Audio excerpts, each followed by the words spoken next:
Hello friends, piece ಕಿಚನ್ಗೆ ತಮಗೆಲ್ಲರಿಗೂ ಸ್ವಾಗತ. ಇವತ್ತು ನಾನು ಪೈನಾಪಲ್ ಶಿರಾ ಅಥವಾ ಪೈನಾಪಲ್ ಕೇಸರಿ ಬಾತ್ ರೆಸಿಪಿನ ತಮ್ಮೆಲ್ಲರ ಜೊತೆ ಶೇರ್ ಮಾಡ್ಕೊಳ್ತೀನಿ. ಈಗ ಇಲ್ಲೇ ಒಂದು ಪಾತ್ರೆನ ಕಾಯಕ್ಕಿಟ್ಟು ಅದಕ್ಕೆ ಒಂದು 2 ಟೀ ಸ್ಪೂನಷ್ಟು ತುಪ್ಪ ಹಾಕಿ 1 ಬಟ್ಲಷ್ಟು ಪೈನಾಪಲ್ನ ನಾನು ಹೆಚ್ಚಿಟ್ಕೊಂಡಿದ್ದೆ. ಅದನ್ನು ಇದ್ರೊಳಗೆ ಹಾಕಿ ಒಂದು 5 ನಿಮಿಷ ಇದು ಸ್ವಲ್ಪ ಸಾಫ್ಟ್ ಆಗೋ ಮಟ್ಟ ಒಂದು 5 ನಿಮಿಷ ಇದನ್ನು ಈ ರೀತಿ ಮೀಡಿಯಮ್ ಫ್ಲೇಮ್ನಾಗ ಹುರಿಬೇಕು. ಆಮೇಲೆ ಇದಕ್ಕೆ ನಾನು ಒಂದು 2.5 ಕಪ್ಪಷ್ಟು ನೀರು ಹಾಕೋತೇನೆ. ಇದಕ್ಕೆ ನಾನು 1 ಕಪ್ ರವೆದ ಕೇಸರಿ ಬಾತ್ ಅಥವಾ ಶಿರಾ ಮಾಡಾಕತ್ತೇನೆ. ಅದಕ್ಕೆ ನಾನು 2.5 ಕಪ್ ನೀರು ಮತ್ತು 1.5 ಕಪ್ಪಷ್ಟು ಸಕ್ಕರೆನ ಹಾಕ್ಕೊಂಡು ಇದನ್ನು ಒಂದು ಸ್ವಲ್ಪ ಈ ರೀತಿ ಕೈ ಆಡಿಸಿ ಮುಚ್ಚಿ ಲೋ ಫ್ಲೇಮ್ನಾಗ ಒಂದು 5ರಿಂದ 8 ನಿಮಿಷ ಇದನ್ನು ಸ್ವಲ್ಪ ಕುದಿಯಕ್ಕೆ ಬಿಡಬೇಕು. ಅಲ್ಲಿವರೆಗೂ ನಾನು ಸ್ವಲ್ಪ ಇಲ್ಲೇ ರವೆ ಹುರ್ಕೋತೀನಿ. 1 ಟೇಬಲ್ ಸ್ಪೂನಷ್ಟು ತುಪ್ಪನ ಇನ್ನೊಂದು ಪಾತ್ರೆಗೆ ಹಾಕ್ಕೊಂಡು ತುಪ್ಪ ಸ್ವಲ್ಪ ಕಾದ್ಮೇಲೆ ಅದಕ್ಕೆ ಸ್ವಲ್ಪ ಗೋಡಂಬಿ ಹಾಕಿ, ಗೋಡಂಬಿ ಸ್ವಲ್ಪ ಕಲರ್ ಚೇಂಜ್ ಆದಮೇಲೆ ಒಣ ದ್ರಾಕ್ಷಿ ಅಥವಾ ನಮ್ಗೆ ಯಾವ ಡ್ರೈ ಫ್ರೂಟ್ಸ್ ಇಷ್ಟನೋ ಅದನ್ನು ಹಾಕ್ಕೋಬೋದು.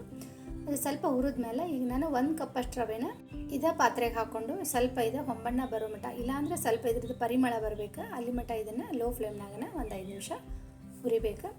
ಈಗಿದು ರೆಡಿ ಆಗೈತಿ ರವೆ. ಅಷ್ಟೊತ್ತಿಗೆ ಅಂದರೆ ನಮ್ದು ಪೈನಾಪಲ್ಲ ಒಂದು 5ರಿಂದ 6 ನಿಮಿಷ ಆಯ್ತು. ಈಗ ಅದು ಕುದ್ದಿರ್ತೈತಿ. ಈಗ ಇದಕ್ಕೆ ಹುರಿದಿರೋ ರವೆನ ನಾವು ಇದಕ್ಕೆ ಹಾಕಿ ಮಿಕ್ಸ್ ಮಾಡಬೇಕು. ರವೆ ಹಾಕಿ ಕಂಟಿನ್ಯೂ ಆಗಿ ಮಿಕ್ಸ್ ಮಾಡ್ಕೊತಾ ಇರಬೇಕು. ಗಂಟು ಆಗಬಾರ್ದಿದೆ. ಅದನ್ನು ನೋಡಿಕೊಂಡು ಇದನ್ನು ಈ ರೀತಿ ಮಿಕ್ಸ್ ಮಾಡ್ಕೊತಾ ಇರಬೇಕು. ಇದಕ್ಕೆ ನಾನಿಲ್ಲೇ ಒಂದು 2 ಟೀ ಸ್ಪೂನಷ್ಟು ಹಾಲನ್ನು ಸ್ವಲ್ಪ ಕೇಸರಿ ಹಾಕಿ ನೆನೆಸಿಟ್ಟಿದ್ದೆ. ಆ ಹಾಲನ್ನು ಹಾಕಿ ಈ ರೀತಿ ಇದನ್ನು ಮಿಕ್ಸ್ ಮಾಡಿ ಒಂದು 7ರಿಂದ 8 ನಿಮಿಷ ಇದನ್ನು ಲೋ ಫ್ಲೇಮ್ನಾಗನೇ ಮುಚ್ಚಿ ಕುದಿಸ್ಬೇಕು. ಪೈನಾಪಲ್ ಶಿರಾ ಸ್ವಲ್ಪ ಕಲರ್ಫುಲ್ ಆಗಿರ್ಬೇಕಂತಂದ್ರೆ ಇದಕ್ಕೆ ನಾವು ಹಳದಿ ಅಥವಾ ಆರೆಂಜ್ ಕಲರ್ ಫುಡ್ ಕಲರನ್ನು ಯೂಸ್ ಮಾಡ್ಬೋದು. ನಾನಿಲ್ಲಿ ಯಾವುದೇ ಫುಡ್ ಕಲರ್ ಹಾಕಿಲ್ಲ.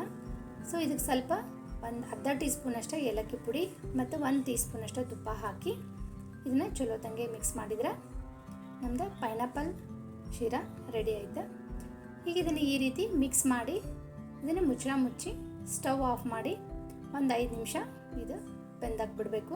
ಇಷ್ಟಾದರೆ ನಮ್ಮ ಪೈನಾಪಲ್ ಶಿರಾ ರೆಡಿ ಆಯಿತು. ಇದನ್ನು ಬಿಸಿ ಇದ್ದಾಗನ ಸರ್ವ್ ಮಾಡಿರಿ. ಯಾರಿಗೆಲ್ಲ ಪೈನಾಪಲ್ ಶಿರಾ ಇಷ್ಟನೋ ಅವರು ಈ ರೆಸಿಪಿನ ಟ್ರೈ ಮಾಡಿ ಹೆಂಗೆ ಅನ್ನಿಸ್ತು ಅಂತ ನಂಗೆ ಕಮೆಂಟ್ ಮಾಡಿ ತಿಳಿಸ್ರಿ. ಮನೆಗೆ ಯಾರ್ಯಾರಿಗೆ ಗೆಸ್ಟ್ ಬಂದಾಗ ಅಕಸ್ಮಾತ್ ಮನ್ಯಾಗ ಪೈನಾಪಲ್ ಇತ್ತಂದ್ರೆ ಈ ರೆಸಿಪಿನ ಟ್ರೈ ಮಾಡಿರಿ. ಭಾಳ ಈಸಿಯಾಗಿ ಮತ್ತು ಭಾಳ ಜಲ್ದಿನ ಮಾಡ್ಕೋಬೋದು. ಈ ವಿಡಿಯೋ ನಿಮಗೆಲ್ಲರಿಗೂ ಇಷ್ಟ ಆಗೈತಿ ಅಂತ ಅಂದ್ಕೊಂಡೇನಿ. ಇಷ್ಟ ಆಗಿದ್ರೆ ಲೈಕ್ ಮಾಡಿರಿ, ಶೇರ್ ಮಾಡಿರಿ. ಇನ್ನಷ್ಟು ಹೆಚ್ಚಿನ ರೆಸಿಪಿಗಳಿಗಾಗಿ ಚಾನಲ್ನ ಸಬ್ಸ್ಕ್ರೈಬ್ ಮಾಡೋದನ್ನು ಮರಿಬೇಡ್ರಿ. Thank you.